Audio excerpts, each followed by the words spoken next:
Hello, dear friends. How are you? I hope you all are fine. Welcome to my channel Law Scholars and Legal Issues. I am Advocate Vanita. I am presenting here again with another important concept that is related to Civil Procedure Code.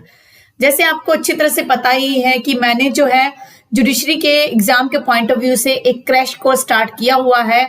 हालांकि जहां मुझे required होता है मैं detail में discussion करवाती हूं, but मेरे पास काफी मैसेजेस और कमेंट्स आए कि मैम जो सीपीसी है वो हमें अच्छे से समझ नहीं आ रहा है, तो इस पर आप एक तरीके से बेयर एक्ट रिवीजन करवा दीजिए। अब इतना टाइम तो है नहीं कि इसे डिटेल में डिस्कस किया जा सके, तो बेयर एक्ट रिवीजन से हमें काफी हेल्प मिलेगी और जो भी उससे रिलेटेड जो भी लैंडमार्क केसेज है उनको आप रिमाइंड करवा दीजिए, जिससे क्या है कि हम जो अच्छे से उसको प्रिपेयर कर सकें।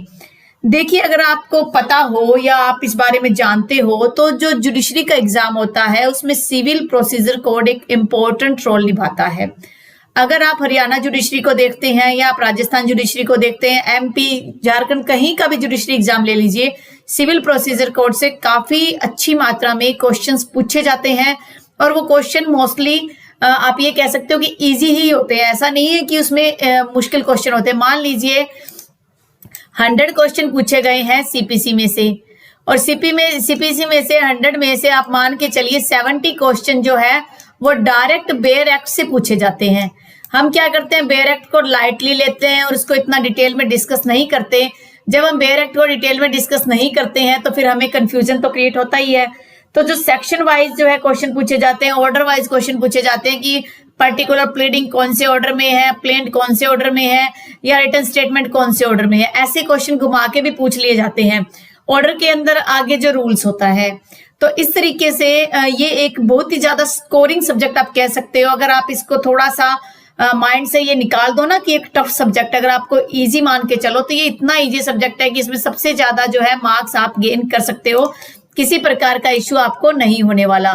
तो मेरी आपको यही एक तरीके से ओपिनियन है या सुझाव है कि आप सीपीसी पर पूरा फोकस कीजिए। इसी बेयर एक्ट के तरीके से ही मैं रिवीजन करवाऊंगी। मेरा टारगेट है कि सीपीसी और आईपीसी का जो बेयर एक्ट है वो रिवीजन जो है मैं 15 मार्च तक आपको कंप्लीट करवा दूं। बाकी देखते हैं फ्यूचर में क्या होता है, फ्यूचर का कुछ नहीं पता, नेक्स्ट स्टेप पे क्या होने वाला है हमें कोई आइडिया नहीं है। चलते चलते कोई प्रॉब्लम हो गई है, कोई मेंटल स्ट्रेस हो गया है, या मान लो कोई बीमारी आ गई है किसी को, या फैमिली में कोई इमरजेंसी आ गई है, तो उसके रिगार्डिंग हो सकता है वीडियोस भी अपलोड ना हो पाए, हो सकता है मैं वीडियो भी ना बना पाऊं, वो एक अलग चीज है। फ्यूचर का हम कुछ नहीं कह सकते, लेकिन हम एक टारगेट लेके चल रहे हैं अपने अकॉर्डिंग कि 15 तारीख तक, मार्च तक अगर हम सीपीसी और आईपीसी को अच्छे से कवर कर लेते हैं, और साथ के साथ हम जैसे आपको पता है हरियाणा जुडिशरी में 3 पेपर होते हैं। फर्स्ट पेपर में CPC, partnership contract act, specific relief act, SOGA, sale of goods act और पंजाब कोर्ट्स एक्ट वगैरह ये होते हैं। सेकंड पेपर में हिंदू मुस्लिम law, limitation act, registration act होते हैं, और थर्ड पेपर में आप कह सकते हो क्रिमिनल्स के लॉ होते हैं, जैसे सीआरपीसी, आईपीसी और एविडेंस। तो अगर हम तीनों पेपर्स का एक एक सब्जेक्ट कंटिन्यू चलाएं तो 15 मार्च तक हम सीपीसी भी कंप्लीट कर सकते हैं, आईपीसी भी कंप्लीट कर सकते हैं, और हिंदू लॉ लगभग मैंने कंप्लीट करवा ही दिया है। थोड़ा बहुत रहता है तो वो आप जो है नेक्स्ट लेक्चर में कंप्लीट कर लोगे, और फिर मुस्लिम लॉ। तो इस हिसाब से साथ से तीनों पेपर का अगर थोड़ा थोड़ा कंसेप्ट हम रिवाइज करते रहें तो हमारे लिए एग्जाम को क्रैक करना चुटकियों का खेल हो जाएगा, इतना कुछ मुश्किल नहीं है।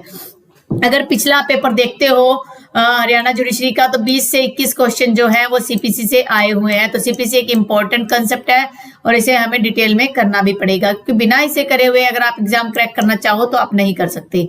तो सबसे पहले हम देखते हैं कि इसे सिविल प्रोसीजर कोड क्यों कहा गया है। सबसे इंपॉर्टेंट चीज सिविल प्रोसीजर कोड करने की ये है क्योंकि सिविल मैटर से ये डील करता है। हम आगे समझेंगे कि सिविल मैटर किसे और क्यों बोला गया है, क्या होता है सिविल मैटर। सिविल जो होता है एक तरीके से आपके सिविल को नॉर्मल सेंस में अगर हम समझे तो नागरिक जो सिविलियंस होते हैं, हम नागरिक जो होते हैं उन्हें सिविल बोला जाता है। उन सिविल के, उन नागरिकों के जो राइट्स हैं, सर्टेन राइट्स हैं, उन राइट्स को जो ऑब्लिगेशंस है जब वो परफॉर्म ना किए जाते हैं तो उन राइट्स को जब कोर्ट में क्लेम किया जाता है तो वो सिविल केस की फॉर्म में सामने निकल के आता है। सिविल सूट अलग चीज है, सिविल केस अलग चीज है, कहीं ना कहीं दोनों के बीच में भी डिफरेंस होता है। हालांकि सिविल सूट को आप सिविल केस कह सकते हो। सिविल और क्रिमिनल 2 प्रकार के डिस्प्यूट्स अराइज होते हैं। सिविल के अंदर जहां सिविल लाइबिलिटीज है, जहां डैमेजेस दिए जाते हैं, जहां आपको कंपनसेशन दिया जाता है, या आप अपना कोई राइट है वो क्लेम करना चाह रहे हो, सिविल नेचर का है। उस सिविल नेचर को कहाँ डिफाइन किया गया है, सेक्शन 9 जो है सीपीसी का वहां सिविल नेचर को डिफाइन किया गया। जब सेक्शन 9 आएगा तो हम उसको डिस्कस करेंगे। प्रोसीजर, अब बात आ गई है प्रोसीजर। तो इसे प्रोसीजर क्यों बोला गया? क्योंकि किस तरीके से सिविल केसेस को गवर्न किया जाएगा, कोर्ट किस तरीके से उसे फॉलो करेगी, उस मामले में जो प्रोसीजर है वो डिसाइड करता है। इस कोड के अंदर उस प्रोसीजर को डिसाइड किया गया है। अब बात आती है कोड। यहाँ पर कोड वर्ड क्यों यूज किया गया? इसे आप स्टैट्यूट भी कह सकते थे, एक्ट कह सकते थे। देखिए, Indian penal code, criminal procedure code और सिविल प्रोसीजर कोड एक तरीके से ये एग्जॉस्टिव सेंस में होते हैं। कोड का मतलब एक्चुअल में क्या होता है? जो रूल्स रेगुलेशंस उसको सिस्टमाइज वे में गवर्न करके, कंबाइन करके, कंसोलिडेट करके, इकट्ठा करके, इधर उधर जो बिखरा पड़ा था जो लॉ, उसको इकट्ठा करके एक जगह लाकर जब उसको समाहित किया गया, किसी ग्रुप में आप इसे कह सकते हो कोड को कोडिफाई किया गया, लिखित रूप में लाया गया, तो एक तरीके से कंसोलिडेटेड किया गया। कंसोलिडेटेड का मतलब जगह जगह बिखरा हुआ जो कुछ मटेरियल था उसको इकट्ठा करके एक जगह एक पोथी के रूप में ला दिया, तो ये कोड बन गया। तो इसे सिविल प्रोसीजर कोड बोलते हैं। 1908 का ये कोड है। ये इंपॉर्टेंट है सिविल एस्पेक्ट में, क्योंकि सिविल प्रोसीजर कोड जो है वो कॉन्ट्रैक्ट एक्ट के तहत भी, अगर मान लो आप कोई डैमेजेस क्लेम करते हो, कोई कंपनसेशन क्लेम करते हो, या आप इंजंक्शन लेने जा रहे हो स्पेसिफिक रिलीफ एक्ट के तहत, या स्पेसिफिक परफॉर्मेंस आपने करवानी है किसी कॉन्ट्रैक्ट की, या स्पेसिफिक रिलीफ आपने लेना है, तो जो सूट फाइल होता है वो सिविल सूट ही होता है। और उसमें क्या प्रोसीजर फॉलो किया जाएगा? सिविल प्रोसीजर कोड फॉलो किया जाता है। इसी तरीके से पार्टनरशिप एक्ट के लिए भी कॉन्ट्रैक्ट का ब्रीच होता है, सेल ऑफ गुड्स एक्ट में भी कॉन्ट्रैक्ट का ब्रीच होता है, स्पेसिफिक रिलीफ एक्ट में भी कॉन्ट्रैक्ट का ब्रीच होता है। या अगर मान लो रेंट के रिगार्डिंग कोई पेटिशन फाइल करनी है आपने, तो वहां पर भी आप जो है सिविल प्रोसीजर को ही फॉलो करते हो। सम्मन भेजना, आर्ग्यूमेंट्स होने, फ्रेमिंग इश्यू फ्रेम होना, तो ये सारी चीजें जो हैं सिविल प्रोसीजर कोड को ही फॉलो किया जाता है। आप सभी सबसे पहले अपने पास बेयर एक्ट ले आइए, और बेयर एक्ट में स्टार्टिंग में जब एक्ट स्टार्ट होता है उससे पहले जो है एक तरीके से स्टेटमेंट्स दी होती है कि इस एक्ट को क्यों लाया गया। तो आप जो है बेयर एक्ट निकाल लीजिए। उसमें मैंने कुछ एक फोटो क्लिक करके बेयर एक्ट से यहाँ रखी है। अगर आपको पता नहीं चल रहा मैं किस चीज की बात कर रही हूँ, तो बेयर एक्ट में आप निकालिए, आपको ये चीज मिलेगी फर्स्ट पेज पर। तो कहता है कि इसको पढ़, इसलिए मेरे को इम्पोर्टेंट लग रहा है कि आपको जो है, अगर आपने सीपीसी का हिस्ट्री समझना है कि किस तरीके से सीपीसी एग्जिस्टेंस में आया, तो आपको ये वर्डिंग भी थोड़ी सी पढ़नी पड़ेगी। हो सकता है इसके लिए 5-7 मिनट लग जाएं, लेकिन ये हमारे लिए इंपॉर्टेंट है। The history of civil procedure begins with the year 1859। सबसे पहले 1859 में इसे लाया गया था। तो स्टार्टिंग ईयर कौन सी है? 1859 में सबसे पहले ये आया। तो आप इसे 1859 इसे रखिए। When the first uniform code of civil procedure को लाया गया, before that there was no uniformity in the law। उससे पहले क्या था? लॉ में किसी प्रकार की यूनिफॉर्मिटी नहीं थी, एक यूनिफॉर्म लॉ नहीं था। अलग अलग हिसाब से मुस्लिम्स के लिए मुस्लिम पर्सनल लॉ लगता था, हिंदूज के लिए हिंदू पर्सनल लॉ लगता था। उनके सिविल डिस्प्यूट्स थे, जैसे प्रॉपर्टी के रिगार्डिंग है, रेवेन्यूज के रिगार्डिंग है, रुपए के रिगार्डिंग है, तो वो सिविल डिस्प्यूट जो है वो जो है उनके पर्सनल लॉ से गवर्न होते थे। The maiden effort of the direction of evolving uniform procedure code में सर चार्ल्स वुड ने सबसे पहले जो है इस मुद्दे को उठाया था, और उन्होंने सबसे पहले इसको लेके आए थे। When the president of the board for the affairs of India instructed second law commission आया, सेकेंड लॉ कमीशन ने क्या किया? एड्रेस किया कि एक सिंपल और यूनिफॉर्म प्रोसीजर अप्लीकेबल होना चाहिए। और उसके बाद जो कमीशन है इसने एक ड्राफ्ट प्रिपेयर किया, 4 ड्राफ्ट कोड प्रिपेयर किए थे, जो ऑर्डिनरली बंगाल में लागू किए गए थे, प्रेसिडेंसी ऑफ मद्रास में, बॉम्बे में और नॉर्थ वेस्टर्न प्रोविंसेस में। ये आप जो है हाईलाइट कर लीजिए अपने बेयर एक्ट में। Afterwards 4 bills based on this draft, चारों बिल को इकट्ठा करके एक एक्ट लाया गया था, जिसे कोड ऑफ सिविल प्रोसीजर 1859 बोला गया। तो यानी कि सबसे पहले 1859 में कोड आया था, और 1859 में सीपीसी आया था, और 1860 के अंदर आईपीसी आया था, और उस टाइम में जो सीआरपीसी भी 1861 जो आ गया था। ये सारे के सारे जो थे चार्टर एक्ट के तहत आए थे। चार्टर एक्ट आया था 1853 का, उसके तहत ये सारे आए थे। However, the Code of Civil Procedure 1859 was not applicable to Supreme Court in the Presidency जो टाउन था वहां पर इसे अप्लीकेबल नहीं किया गया था। तो ये इंपॉर्टेंट फैक्ट है, आप नोट कर लीजिए। हालांकि एग्जाम में नहीं पूछा जाएगा, जहां लीगल हिस्ट्री आती है वहां ही आता, लेकिन आपको समझना है कि इस तरीके से फॉलो किया गया। कोड ऑफ 1859 जो था उस टाइम में ये लगा कि इसके अंदर काफी कमियां हैं। जब उसके अंदर कमियां लगने लगी, फिर क्या हुआ? ड्यूरिंग 1863-64 कंप्रीहेंसिव बिल तैयार किया गया मिस्टर हैरिंगटन के द्वारा टू रिप्लेस, इसे रिप्लेस किया गया। उसके बाद क्या हुआ, but for some reasons the enactment of the bill was deferred and in the mean time particular branches of law were enacted and these necessitated corresponding charge in code of civil procedure code को कहीं ना कहीं replace करने की बात की गई। उसके बाद हमें आगे चलते हैं। उसके बाद 1859 मिस्टर हैरिंगटन जो बिल प्रिपेयर किया था और जो प्रोविजन थे उन प्रोविजंस को, जो 1859 के प्रोविजन थे उनको कहीं ना कहीं एक्सटेंड करने की इसमें बात की गई। He introduce a number of new provisions based on order और रूल के नए प्रोविजन वो लेकर आए थे। कौन कौन से रूल्स पर जो बेस्ड थे, तो रूल्स के जो करंट में जो रूल्स चल रहे हैं, ऑर्डर यूज होते हैं, वो उन्हीं के द्वारा लाया गया था इसमें हैरिंगटन के द्वारा। फिर जो है क्या हुआ, New York civil code sir Arthur Hobhouse and law members ने एक सिविल प्रोसीजर कोड बिल लेके आए। वो बिल था 1877 का एक बिल लेके आए थे। ये जो है मैंने फोटो क्लिक करी गई है तो थोड़े अक्षर ऊपर नीचे आ रहे हैं, तो अपने हिसाब से आप कर लीजिए। Afterward it was realise that, उसके बाद ये महसूस किया गया कि एक नया कोड आना चाहिए। फिर 1879 में उस कोड को भी अमेंड कर दिया गया और 1882 में भी अमेंडमेंट्स आई और सिविल प्रोसीजर कोड 1882 भी एनेक्ट हो गया। तो सबसे पहले कब आया था, 1859 में। सबसे पहला कौन सा आप मानोगे, सबसे पहला था 1859। उसके बाद कौन सा आया, 1882। दो बिल आ गए हमारे पास, 1882 भी आ गया। उसके बाद आगे क्या है, आगे कह रहा है कि however it was discovered that, ये समझा जाने लगा कि सम मैटर्स में the provision of the code जो वो रिजिड है, ज्यादा फैले हुए नहीं है। तो उसके बाद क्या हुआ, एक नए कोड को लाया गया और ये कोड जो स्पेशल कमेटी के द्वारा इंट्रोड्यूस किया गया। तो स्पेशल कमेटी थी सर अर्ल रिचर्ड्स के द्वारा लेजिस्लेशन में लाया गया। तो इसके बाद आप ये मान के चलिए कि 1908 का कोड जो है निकल के आया।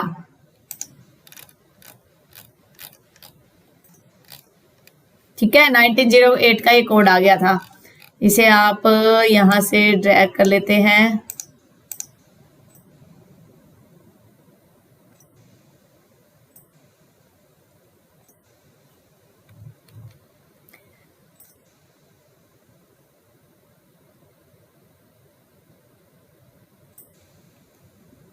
जब जरूरत हो ना तो ये माउस भी काम नहीं करता।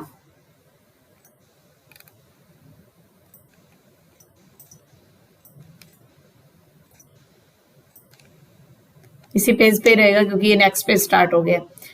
फिर special committee headed by sir earl Richards के द्वारा स्पेशल कमेटी बिठाई गई और इस कमेटी के थ्रू इसको लाया गया। अब आगे इंपॉर्टेंट है, गवर्नर जनरल की उस टाइम में असेंट मिली थी 21 मार्च 1908 को।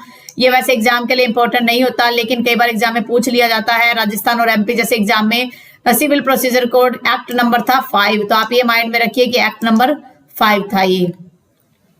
अब देख लेते हैं कि प्रिलिमिनरी क्या है इसमें, यानी कि एक तरीके से आप देखोगे तो कोड का 3 प्रकार था। 1882 का कोड आ गया था, 1859 का आ गया था, फिर 1882 में आया जो 1877 का जो बिल था उसे आगे फर्दर लाया गया था 1882 में, और फिर 1908 में तो ये कोड निकल कर आए थे। अब आगे हम देखते हैं कि इसमें टोटल जो है कितने पार्ट्स हैं, क्या कुछ प्रोविजन है। आप पहले फटाफट इंडेक्स निकाल लीजिए जिससे आपको ये समझना थोड़ा इजी हो जाएगा। तो सबसे पहला इसमें है प्रिलिमिनरी दिया हुआ है, वो किसी भी पार्ट में नहीं आता तो इसलिए मैंने अलग लिखा है कि इसको प्रिलिमिनरी। प्लस में इसके 11 पार्ट्स हैं। First part suit in general की बात करता है, सेकंड पार्ट बात करता है कि आगे जो उसके एग्जीक्यूशन कैसे होगा, फिर आगे बात करता है थर्ड पार्ट इसके अंदर है कि जो एग्जीक्यूशन के साथ साथ उसके बाद इंसिडेंटल प्रोसीडिंग। इस प्रकार से 11 पार्ट्स में डिवाइड है, एक शेड्यूल है और ये जो ऑर्डर्स होते हैं ये फर्स्ट शेड्यूल में ही इंक्लूडेड है। नंबर ऑफ सेक्शन कितने, 158 इसमें सेक्शंस हैं। नंबर ऑफ ऑर्डर कितने हैं इसमें, 51 ऑर्डर्स है। The section provide provisions relating to general principles. तो जनरल प्रिंसिपल, अब आप समझ लीजिए कि ऑर्डर एक्चुअल में क्या होता है। देखिए जो सेक्शन है ना वो एक तरीके से आप कहोगे कि सब्सटेंटिव है, सब्सटेंटिव लॉ की बात करता है सेक्शन, और ऑर्डर जो है वो प्रोसीजर की। तो ये जो है substantive as well as procedure law है, इसे हालांकि प्रोसीजरल माना जाता है, लेकिन ये जो सेक्शंस हैं ये जो है सब्सटेंटिव लॉ है। और 51 में ऑर्डर जो है ये इसकी प्रोसीजर दिए गए हैं। तो ये कुछ एक पॉइंट्स है जो इंपॉर्टेंट है। फिर सेक्शन और ऑर्डर में क्या डिफरेंसेस है वो भी देख लीजिए। सेक्शन जो बात करता है कि सेक्शन ये बात कर रहा है कि आपने जो ये प्रोविजंस दिए गए हैं सेक्शन में वो रिलेटिंग टू जनरल प्रिंसिपल बताते हैं किस चीज के, कि किस प्रकार से जुरिस्डिक्शन डिसाइड होगा, किस प्रकार से राइट्स डिसाइड होंगे, तो वो सारा का सारा इसमें आ गया। जबकि ऑर्डर्स और रूल्स क्या है, ऑर्डर और रूल जो है वो प्रोसीजर और मेथड्स बता दें किस तरीके से प्रोसीजर फॉलो किया जाएगा। हालांकि ये जो प्रोसीजर मेनली जो है ये लोअर कोर्ट्स पर बाइंड होता है, लोअर कोर्ट्स कंपलसरी है कि इसको मानना ही पड़ेगा। लेकिन अगर हाई कोर्ट और सुप्रीम कोर्ट की बात करें तो उनके खुद के पर्सनल जो रूल्स हैं वो बना सकती है। अगर आप देखते हो सेक्शन नंबर 125 वो कहता है कि स्टेट गवर्नमेंट जो है कुछ कंडीशन पर हाई कोर्ट को पावर दी गई है दूसरे हाई कोर्ट्स को कि रूल बना सकता है। एक्चुअल में जो प्रोसीजरल लॉ है उसके लिए रूल बनाने की पावर सेक्शन 130 में दिया हुआ है। सेक्शन 130 बात कर रहा है प्रोसीजर लॉ को हाई कोर्ट जो क्या कर सकती है, चेंज कर सकती है। सेक्शन 130 आप पढ़ लेना, इसी का मैं यहाँ लिख रही हूँ कि जिससे आपको माइंड में रहे कि आपको सेक्शन 130 जो है पढ़ना है। इसमें क्या है, high court has power to make rules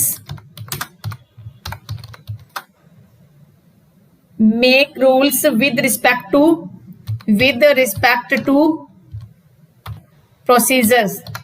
procedure कैसे फॉलो होगा हाई कोर्ट में, तो वो जो है हाई कोर्ट जो है रूल्स बना सकती है इनके ऊपर। तो हाई कोर्ट को ये कुछ पावर्स दी हुई है जो काफी इंपॉर्टेंट भी है और जो आपको पढ़ना भी पड़ेगा अच्छे से, क्योंकि ये जब आप बेयर एक्ट की बात करोगे तो ये आपके लिए बहुत हेल्पफुल भी होने वाला है।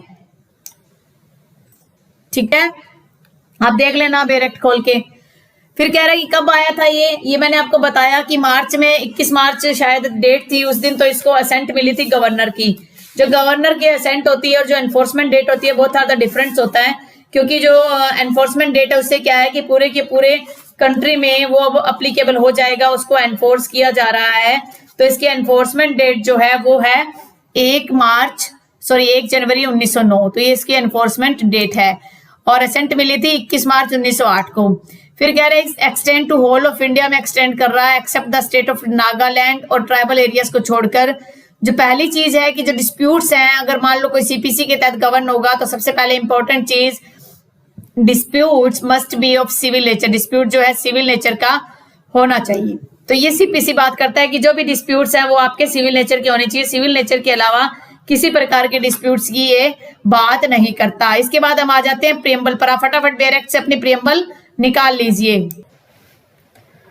तो सीपीसी का प्रियम्बल क्या कहता है, an act to consolidate, word use हुआ है यहाँ पर कंसोलिडेट। कंसोलिडेट का मतलब होता है कॉम्बिनेशन हुआ है, जहां भी कोई स्कैटर्ड एक्ट थे उन सबको कॉम्बिनेशन करके एक एक्ट में लाया गया। और वो एक्ट्स जिसमें ये कंबाइन किए गए उसे सिविल कोर्ट्स के जुडिकेचर, सिविल कोर्ट में किस प्रकार से प्रोसेस फॉलो होगा, क्या प्रोसीजर फॉलो होगा, उस सभी को यहाँ पर डील किया गया है। तो इस तरीके से ये कंसोलिडेट वर्ड जहां भी होता है तो वो एक्ट जो एग्जॉस्टिव होता है, यानी कि सीपीसी में सारा का सारा प्रोविजन दिया गया, इसमें अलग से कोई डिस्क्रिशनरी पावर कोर्ट के पास नहीं है। हालांकि ये पूरा का पूरा डिस्क्रिप्शन पर बेस्ड है। सेक्शन 151 ऑफ सीपीसी कहता है कि the court has the inherent power है कि वो जो अपनी डिस्क्रिप्शन का यूज कर सकता है। तो कह रहा है कि जहां पर भी ये एक्सपेडिएट कंसोलिडेट किया गया है तो ये इस प्रकार से एक्ट है, जैसे कि this act be cited as the code of civil procedure 1908 से बोला जाएगा। और 1 डे ऑफ जनवरी को ये अप्लीकेबल हुआ था 1909 में। एक्ट नंबर 5 है 1908 का, और 21 मार्च 1908 को इसे गवर्नर से असेंट मिली थी। तो इस प्रकार से इतना ही प्रोविजन आज हम डिस्कस करेंगे। नेक्स्ट जो हमारी क्लास है हम दोबारा से प्रियम्बल से नेक्स्ट जो क्लास होगी मेरी इंपॉर्टेंट टर्म्स पे होगी, उसके बाद हम प्रियम्बल जो है वहीं से दोबारा कंटिन्यू करेंगे जो बेयर एक्ट है।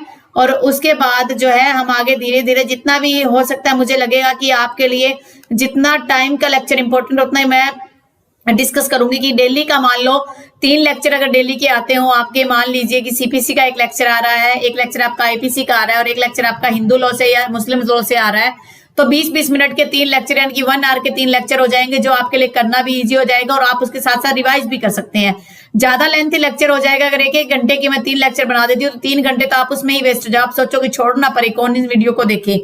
तो मैं उतना ही वीडियो आपके लिए बना रही हूँ जो आपके लिए बेनिफिशियल हो सकता है और जो आपके लिए एग्जाम में हेल्पफुल होगा। अगर फिर भी किसी प्रकार का आपका सजेशन हो तो आप मुझे दे सकते हैं, कमेंट कर सकते हैं। आई होप आपने आज का ये जो इंट्रोडक्टरी लेक्चर है वो आपने एंजॉय किया होगा। अगर आपको आज का लेक्चर अच्छा लगा है तो आप आज की इस वीडियो को लाइक कीजिए। अगर आप मेरे चैनल पे न्यू और फर्स्ट टाइम इस वीडियो को देख रहे हो और आपको लगता है ये वीडियो आपके लिए फर्दर भी हेल्पफुल हो सकता है, तो आप मेरे चैनल को सब्सक्राइब कर लीजिए और बेल आइकन पर क्लिक कर दीजिए, जिससे फर्दर जो भी नोटिफिकेशन आएगी सबसे पहले आपको उसका इन्फॉर्मेशन मिल जाएगा और आप किसी भी प्रकार के वीडियो से वंचित ना रहे। अपनी हेल्थ का ध्यान रखिए, रिवीजन करते रहिए, do hard work, stay home, stay safe, stay healthy. Thank you for watching, have a nice day.